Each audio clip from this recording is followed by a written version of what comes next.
défense. Madame le procureur, vous avez la parole. Le procureur, je confirme effectivement que tel est bien le cas. Le juge président, qu'en est-il de la défense, maître Awani? ليس لدينا أي اعتراض أو ملاحظة. Maître Awani, je vous remercie. Madame le Président, nous n'avons aucune observation et nous sommes tout à fait d'accord. Le juge président, je vous remercie. Nous allons maintenant donner la parole au procureur. Madame le procureur, vous avez la parole.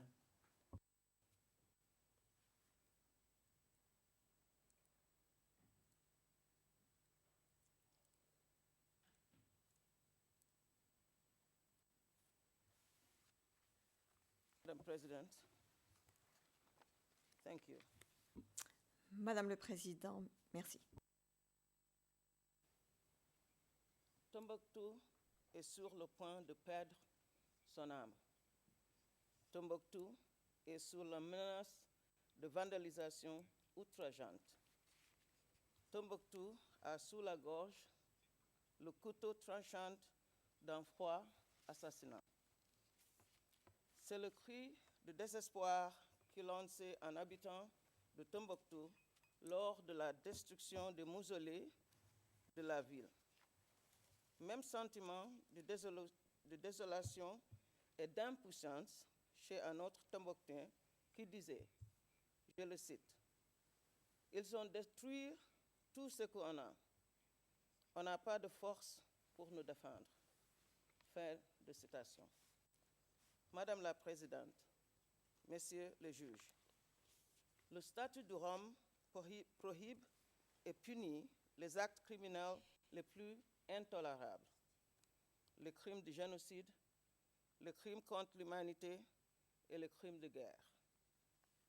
Ces crimes se matérialisent sous plusieurs formes, mais ils ont tous un point commun. Ils infligent un préjudice irrémédiable à la personne humaine dans sa chair ou dans son esprit, dans son âme et dans son identité. La présente affaire concerne un crime international prohibé par le statut de Rome. Un crime qui affecte l'âme et l'esprit d'un peuple comme vous allez le voir dans mes propos d'aujourd'hui. Soumise depuis le début du mois d'avril 2012, un bon vouloir des groupes armés en Sardine et Al-Qaïda au Maghreb islamique, la population de Tombouctou s'est réveillée au matin du 30 juin 2012 pour constater avec consternation qu'une attaque avait été lancée par ces groupes. Ces attaques étaient menées pour détruire ce qui constituait leur patrimoine historique et occuper une place centrale dans leur vie. Madame la Présidente, Messieurs les juges, les destructions en cause dans cette affaire ont duré environ 2 semaines, jusque vers le 11 juillet 2012. En seulement une dizaine de jours, 10 bâtiments ont été attaqués et purement et simplement détruits. Il s'agissait d'édifices emblématiques. Ils faisaient partie des monuments les plus connus de Tombouctou.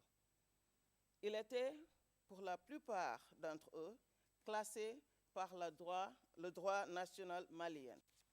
Ils étaient aussi, tout sauf un, protégés par UNESCO comme site du patrimoine mondial. Hélas, à l'époque, rien n'a été possible pour stopper la fureur destructrice des groupes armés. Et là, à l'époque, rien n'a aussi été possible pour épargner ces édifices dont la valeur était immense. With your indulgence, Your Honors, I will continue. Avec votre permission, Madame, Messieurs les juges, je continuerai ma présentation en anglais. Le suspect, M. Ahmed Al-Faki Al-Mahdi, connu également sous son nom de guerre, Abu Tourab, comparaît devant vous aujourd'hui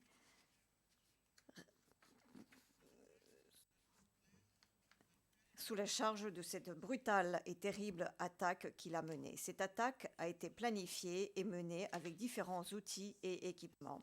Les faits sont publics. Cette attaque a fait l'objet d'une couverture médiatique très importante à travers le monde. M. Ahmed Al-Faki Al-Mahdi et les co-auteurs ont révélé au monde entier leur mépris pour ces bâtiments et leur mépris des règles du statut de Rome qui définit cette conduite comme étant un crime de guerre. Soyons tout à fait clairs. Ce qui est ici en jeu n'est pas juste des murs et des pierres. Les mausolées détruits étaient importants du point de vue religieux, ainsi que d'un point de vue historique et du point de vue de l'identité de la population.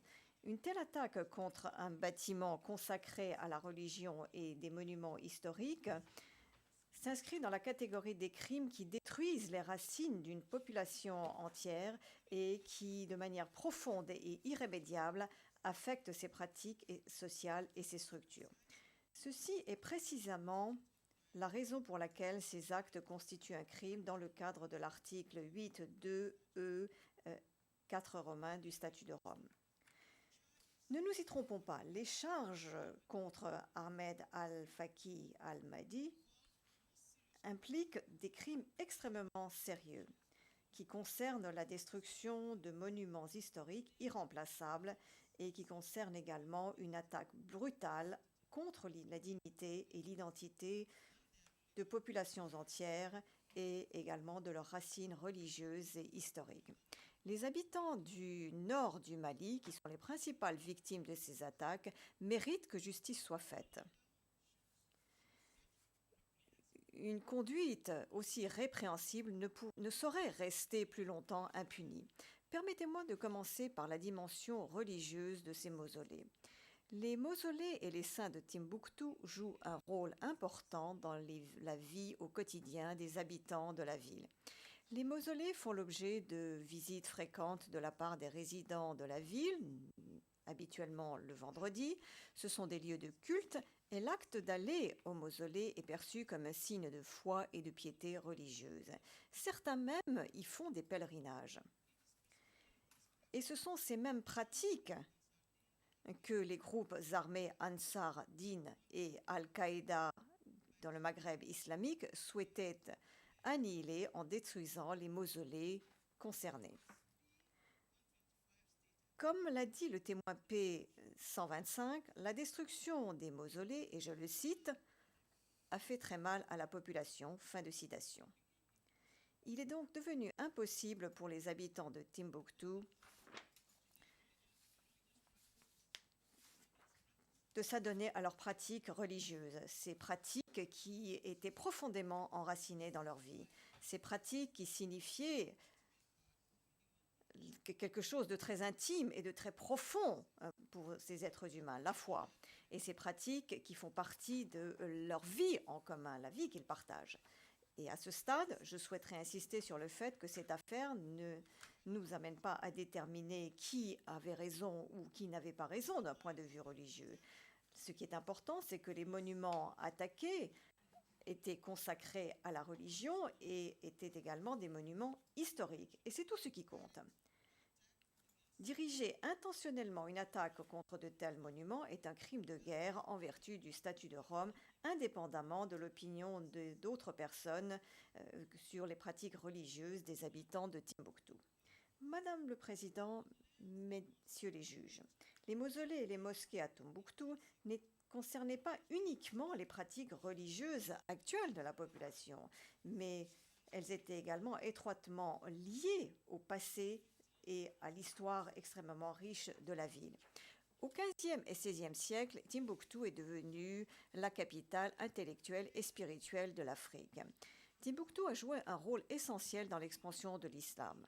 C'était le berceau de l'éducation, un lieu d'illumination et qui attirait des générations d'étudiants et d'universitaires dont certains sont considérés comme des saints musulmans.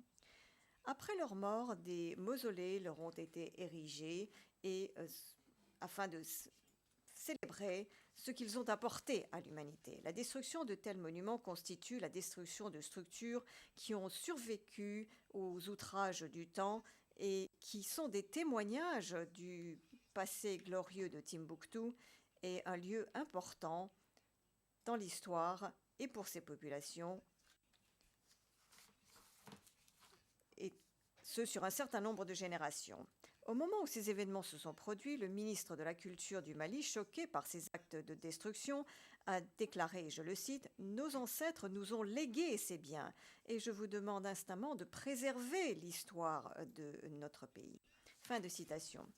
Les mausolées qui ont été attaqués et détruits n'étaient pas uniquement un témoignage et un héritage irremplaçable de l'histoire et un lieu de pratique religieuse, mais plus encore, cela personnifiait l'image et l'identité de Timbuktu.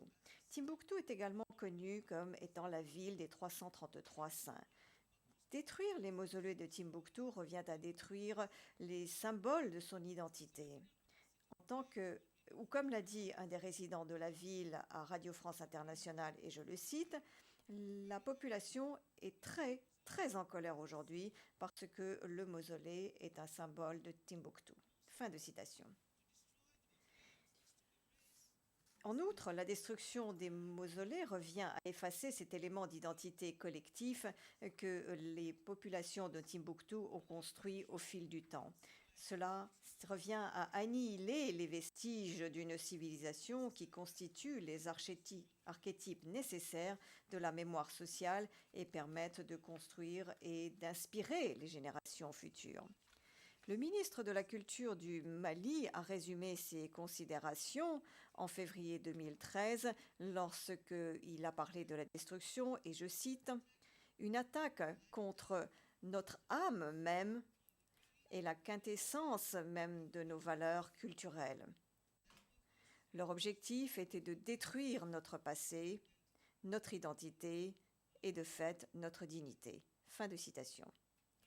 Madame le Président, Messieurs les juges, au-delà du Mali, les sites attaqués n'étaient pas uniquement importants pour la population de Timbuktu et du Mali, c'était également des sites importants pour l'ensemble de l'Afrique et le monde entier. Il est dit à juste titre que le patrimoine culturel est le miroir de l'humanité. Une telle attaque touche l'humanité dans son ensemble. Nous devons nous élever contre cette destruction de notre patrimoine commun.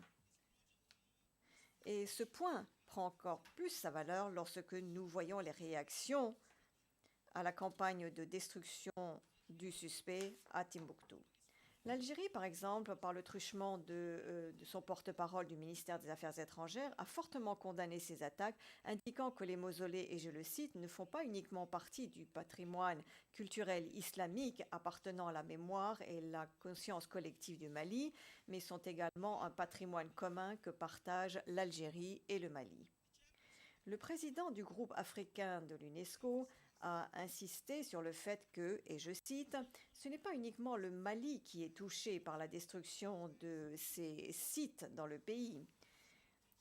Ces sites et ce patrimoine culturel du Mali sont un patrimoine culturel de l'Afrique et également un patrimoine mondial de l'humanité. » Fin de citation.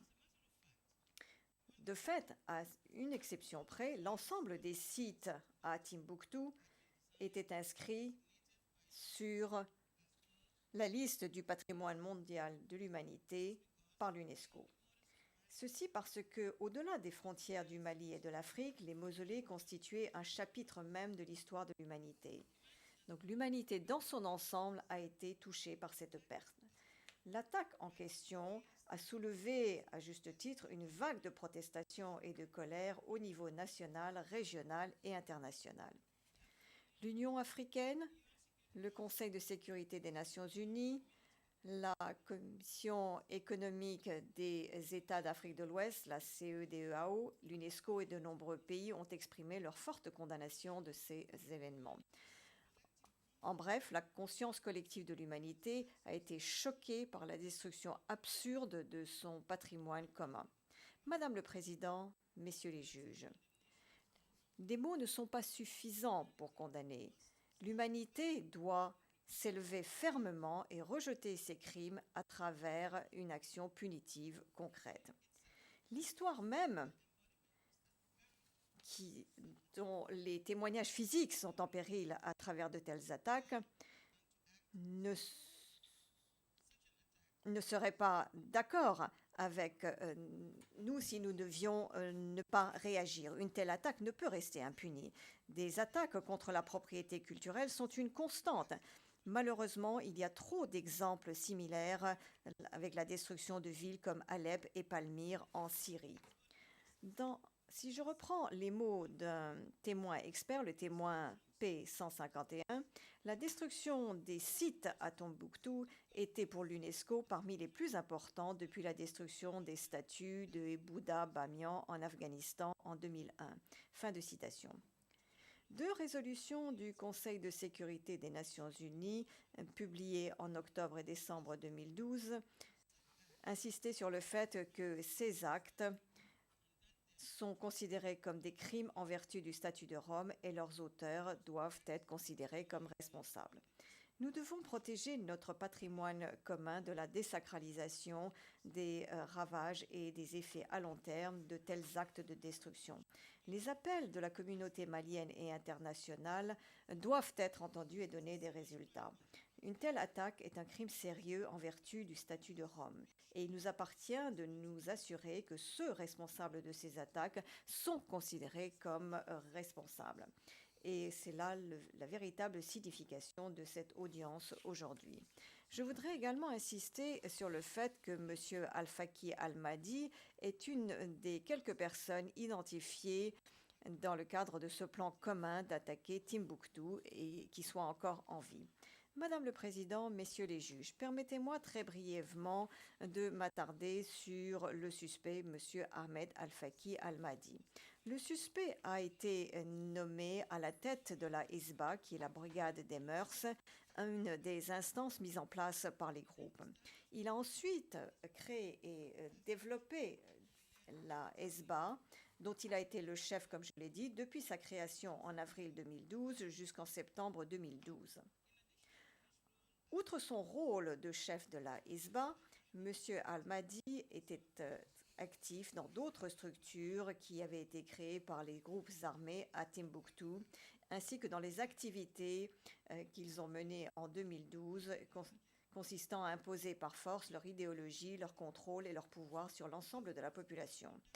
Comme le montrera l'accusation, les preuves contre M. Ahmed Al-Faki Al-Mahdi sont extrêmement importantes et nombreuses. Nous montrerons et nous prouverons que M. Al-Mahdi a adhéré à ce plan commun d'attaquer des sites, des monuments et des bâtiments. Il était le chef proactif et déterminé de cette attaque.